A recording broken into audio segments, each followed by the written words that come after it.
Fala galera, beleza? Professor Erickson aqui.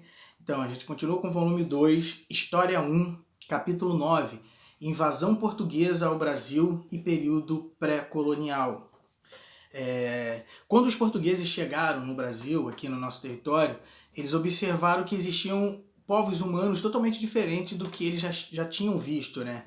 E assim inicia no processo histórico a tentativa de explicar como esses povos chegaram até aqui no continente americano. A gente já estudou que existe duas teorias, a allochthone e a autochtone. Dentro da explicação dessa allochthone, no processo de migração dos povos até chegar no território americano, a gente encontra algumas teorias, como a teoria australiana, que acredita que os povos vieram pelo sul, chegando até o extremo sul do continente sul-americano, e assim eles foram subindo e espalhando pelo território. Acredita também na teoria do Esquimó, que esses povos vieram pelo norte do hemisfério e chegaram no Canadá e assim foram descendo. Existe a teoria malaio-polinésia, que acredita que eles vieram pelas ilhas da Polinésia, aproveitando correntes marítimas e indo de ilhas em ilhas até chegar no território americano. E a teoria asiática, que é a mais aceita, né? Que é a chegada desses povos atravessando o Estreito de Bering, que atravessava entre a Ásia, chegando à América pelo Estreito de Bering, chegando até o Alasca e assim descendo e povoando toda a América. Essa é a mais aceita, né, pelas características dos povos encontrados aqui na América, né, os povos que com a chegada dos portugueses aqui, dos europeus, portugueses e espanhóis, determinaram que eles seriam chamados de índios, né, pela aquela ideia de que eles teriam chegado à Índia e não no novo continente. A sociedade indígena brasileira, ela é muito grande, são inúmeros grupos de civilizações indígenas aqui encontradas. Muitos foram exterminados pelos europeus, né, por portugueses, principalmente aqui na nossa terra. Né? Esses indígenas eles são compostos por vários troncos culturais, como o Tupi, o Macrogé, o Nuruaki e o Caribe. Esses troncos eles foram se separando, se multiplicando e criando novos grupos indígenas aqui. O Brasil existia, né, vários grupos indígenas com culturas bastante similares, mas com algumas pequenas diferenças de grupo para grupo. A chegada dos portugueses aqui na nossa terra, aqui no Brasil, ela vai iniciar com aquela tentativa de Portugal de manter o comércio mercantil marítimo, né? E que a gente conhece como grandes navegações. O intuito de Portugal era chegar até a Índia para organizar o comércio de especiaria. Então, inicialmente, Portugal ele vai desenvolver o périplo africano, que era o contorno da África até chegar na Índia.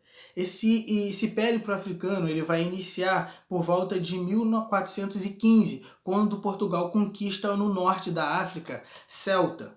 E assim ali ele monta uma feitoria para poder se abastecer e continuar a sua viagem para contornar a África. Com esse início da navegação, Portugal, como pioneiro, né, porque foi o primeiro estado a se tornar um estado moderno, né, ele inicia as grandes navegações. A Espanha ela vem logo depois, se tornando um estado moderno, e inicia também a sua corrida marítima, e inicia uma disputa entre Portugal e Espanha pela navegação, né. E assim, para dar um jeito nesse conflito entre os dois, foi assinado pela Igreja Católica o Tratado de Toledo, em 1480, onde esse acordo feito com o intermédio da Igreja Católica, onde Portugal e Espanha ficariam acordado que todas as águas e terras abaixo, né, ao sul das Ilhas Canárias, que é um arquipélago que fica no norte da África, pertenceria a Portugal. Isso não chegou ao contento da Espanha, porque delimitava bastante o espaço de navegação da Espanha, porque naquela época eles acreditavam que a Terra era plana, né? E eles não sabiam a dimensão dessa Terra. Então a Espanha foi contrário a esse tratado e foi até a Igreja Católica, né, até o Papa Alexandre VI, e exigiu um novo tratado. Foi quando o Papa estabeleceu a Bula Intercointera, que estabelecia uma linha imaginária a 100 léguas do Cabo Verde, da ilha de Cabo Verde, que é uma ilha que fica mais ao sul das Ilhas Canárias. Portugal não aceitou essas 100 léguas e ameaçou a Espanha de guerra. A Espanha, que já estava fragilizada pela Guerra da Reconquista, recuou e aceitou um novo tratado com os portugueses. Foi quando assinaram o Tratado de Tordesilhas, que estabelecia uma linha imaginária a 370 léguas do Cabo Verde. Em 1492,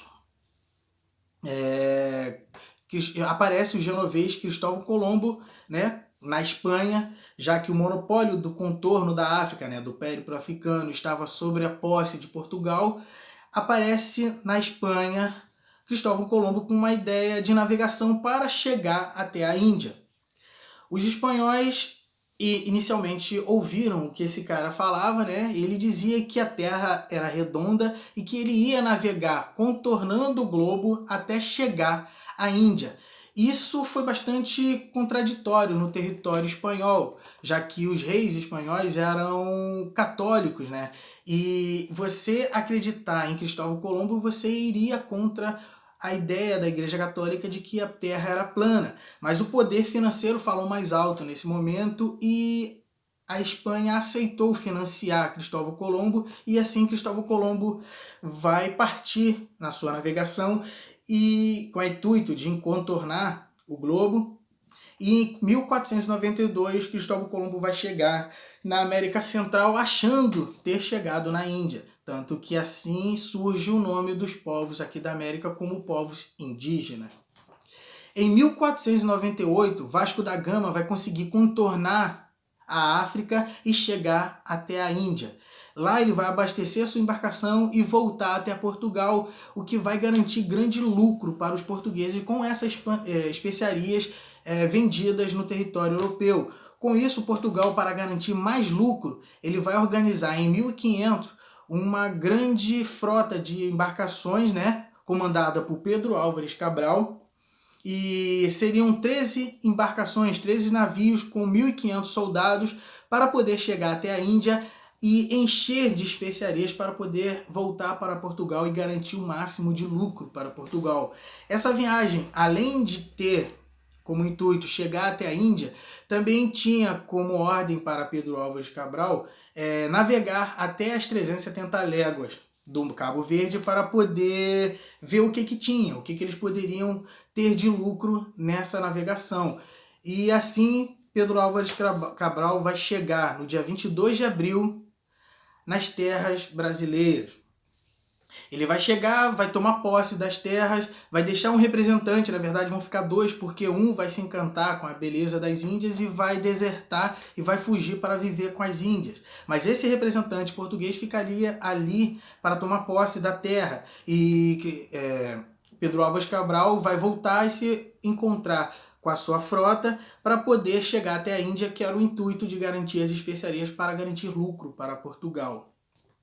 No dia 2 de maio, eles vão chegar na Índia, vão abastecer aquelas embarcações com bastante especiarias para voltar a Portugal. Mas esse dia 22 de abril já estabelece dentro da nossa história um período chamado período pré-colonial, que é o período da chegada do português até o Brasil e que vai até de 1500, né, e vai até 1530, que é um período onde Portugal não se interessou muito pelas terras brasileiras, porque até então não foi encontrado nada que desse lucro para Portugal.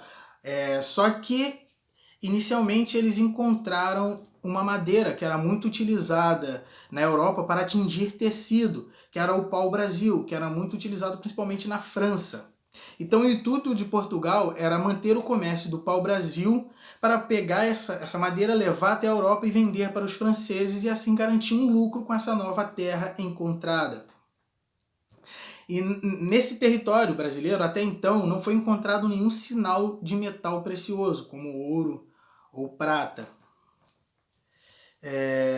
Inicialmente, entre esse período de 1500 a 1530, Portugal enviou 3 expedições. A primeira expedição aqui na nossa terra foi a de Gaspar de Lemos, que foi uma expedição para analisar a terra encontrada. Gaspar ele vai navegar todo o litoral brasileiro, ao qual ele vai nomear alguns territórios ao qual ele passava.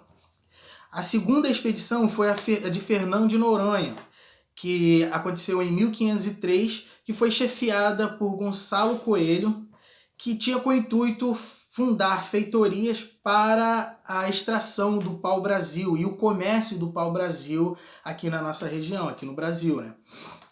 A terceira expedição foi uma expedição de guarda-costa, porque os franceses observaram que era mais vantagem você organizar uma embarcação, vir até o Brasil, pegar o pau-brasil e levar para a França, do que comprar o pau-brasil dos portugueses. E os franceses começaram a vir para as terras brasileiras e contrabandear o pau-brasil. E essa expedição de Cristóvão Jacques era para proteger, navegar pelo litoral brasileiro para evitar que estivessem o contrabando do pau-brasil. Só que essa expedição guarda-costa não deu muito certo e Portugal tinha que criar uma nova forma para manter o controle da nova terra.